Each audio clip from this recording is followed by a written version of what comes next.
নমস্কার বন্ধুরা, শোনো তোমাদের একটা গল্প শোনাই। গল্পটা কোনো পরীর বা কোনো রাজপুত্রের নয়, এটা আমাদের মতোই এক সাধারণ শহরের গল্প।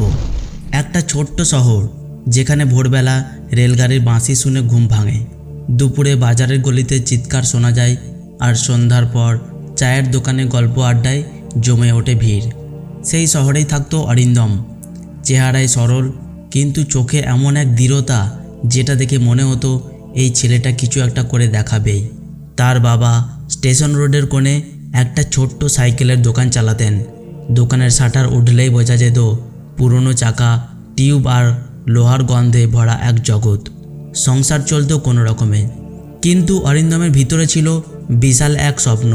সে ছোট থেকেই বলতো, আমি বড় হয়ে ডাক্তার হব। শহরের লোকজন তখন হেসে উঠত, ডাক্তার? ওরে বাবা, ডাক্তার হতে অনেক টাকার দরকার। তোর বাবার সাইকেলের দোকানের আয় দিয়ে কি আর ডাক্তারি হয় নাকি? অরিন্দম সব কিছু শুনেও সে বাইরে থেকে চুপ থাকতো, কিন্তু ভেতরে আগুনটা আরও জ্বলে উঠত। অরিন্দমের পড়াশোনার গল্পটা অন্যরকম। দিনে দোকানে বাবাকে সাহায্য করত, আর রাতে 12টা 1টা পর্যন্ত জেগে পড়াশোনা করত। তার মা মাঝে মাঝে এসে বলতো, বাবা এত কষ্ট করিস না, একটু ঘুমিয়ে নে। অরিন্দম হাসতো আর বলতো, মা আমি ঘুমোবো সেদিন যেদিন ডাক্তার হয়ে তোমাকে বলবো, এই নাও তোমার সুস্থতার জন্য আমি নিজে ওষুধ লিখে দিচ্ছি। এইভাবেই কেটে গেল কয়েকটা দিন। সেই শহরেই তার এক বন্ধু ছিল, রিয়া। সব সময় পাশে দাঁড়াতো, উৎসাহ দিত। একদিন রিয়া মজা করে বলল, তুই যদি একদিন ডাক্তার হোস, আমি তোর প্রথম রোগী হব। মজার কথা হলেও অরিন্দমের কাছে এটা ছিল এক ধরনের প্রতিশ্রুতি। সে বুঝতো স্বপ্ন মানে বোকামি নয়, স্বপ্নই মানুষকে বাঁচিয়ে রাখে। এরপর দ্বাদশ শ্রেণীর পর শুরু হলো মেডিকেল প্রবেশিকার প্রস্তুতি। তখনই সামনে এলো সবচেয়ে বড় সমস্যা, কোচিং ফি, বইয়ের দাম, ফর্ম ফি।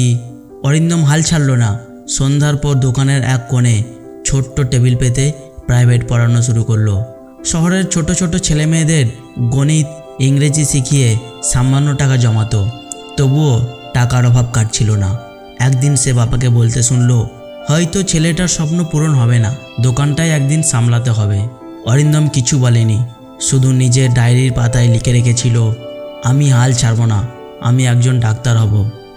একদিন দোকানে একজন ভদ্রলোক এলেন সাইকেল চালাতে। কথায় কথায় জানলেন অরিন্দম ডাক্তার হওয়ার স্বপ্ন দেখছে। ভদ্রলোক হেসে অরিন্দমকে বললেন, আমার কাছে কিছু পুরনো মেডিকেলের বই আছে, নিয়ে যাস, হয়তো এগুলো তোর কাজে লাগবে। তারপর বললেন, তোর পরিশ্রম দেখে আমি বিশ্বাস করি তুই পারবি। সেই বইগুলো অরিন্দমের কাছে হয়ে উঠল সোনার খনি। প্রতিটি পাতায়, প্রতিটি ছবিতে সে নতুন করে শক্তি খুঁজে পেত। অবশেষে এলো পরীক্ষার দিন। তারপর কেটে গেল কয়েক মাস অপেক্ষা আর উৎকণ্ঠার। অবশেষে ফল বেরোনোর সময় এলো। ফল বেরোনোর দিন সকালে শহরে বিদ্যুৎ ছিল না। সাইবার ক্যাফের সামনে লম্বা লাইন। অরিন্দম কাঁপা হাতে নিজের রোল নাম্বার টাইপ করলো। এক মুহূর্ত নিস্তব্ধতা, তারপর স্ক্রিনে ভেসে উঠল সিলেক্টেড। তার চোখ ভিজে গেল। বাইরে বেরিয়ে বাবার দিকে তাকালো। বাবার চোখে জল। মা তাকে বুকে জড়িয়ে ধরলেন। কিন্তু লড়াই তখনও শেষ হয়নি। ভর্তি ফি, হোস্টেলের খরচ, সব মিলিয়ে বিশাল অঙ্কের টাকা। তখন শহরের মানুষজন এগিয়ে এলো। চায়ের দোকানদার দিলেন 1000 টাকা। পাশের বইয়ের দোকানি বললেন, আমাদের শহরের ছেলে ডাক্তার হবে, আমরা কিছু না দিলে কেমন হয়? এমনকি রিয়ার বাবা, যিনি আগে ঠাট্টা করতেন, তিনিও এসে খাম দিয়ে গেলেন।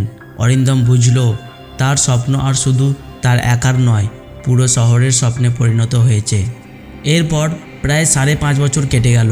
শহরের মানুষ হয়তো ভুলেই গিয়েছিল, কিন্তু একদিন দুপুরে ট্রেন থেকে নামলো এক যুবক, সাদা কোট, গলায় স্টেথোস্কোপ। অরিন্দম। বাবা দোকানের শাটার নামিয়ে ছুটে গেলেন। মা তাকে জড়িয়ে ধরলেন। চারপাশে হাততালির শব্দে ভরে উঠল স্টেশন। চায়ের দোকানদার হেসে বললেন, দেখেছিস, আমাদের শহরের ছেলে ডাক্তার হয়ে ফিরে এসেছে। আজও সেই সাইকেলের দোকান আছে, কিন্তু তার পাশেই ঝুলছে নতুন board, doctor Arindam Sen, chamber time সন্ধ্যা 6টা থেকে। আজ আর লোকজন সাইকেল ঠিক করাতে আসে না, তারা আসে সুস্থ হওয়ার আশায়। অরিন্দম আজ শুধু পরিবারের নয়, পুরো শহরের গর্ব। স্বপ্নকে যদি সত্যি ভালোবাসো, তবে কোনো বাধাই বড় নয়। বিদ্রুপ, দারিদ্র, কষ্ট এসব সাময়িক। মন থেকে চেষ্টা করলে ছোট শহরের অরিন্দমের মতো তুমিও একদিন বড় স্বপ্ন পূরণ করতে পারবে। শোনো, আমাদের চারপাশেই অনেক অরিন্দম আছে।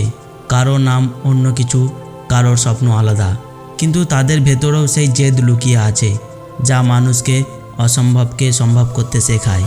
তো বন্ধুরা, গল্পটি ভালো লাগলে তোমার প্রিয়জনদের সাথে শেয়ার করো আর চ্যানেলটিকে সাবস্ক্রাইব করে পাশে থেকো আর কমেন্টে জানিও তোমার কি স্বপ্ন আছে। আবার দেখা হবে নতুন একটি গল্পের সাথে। ধন্যবাদ।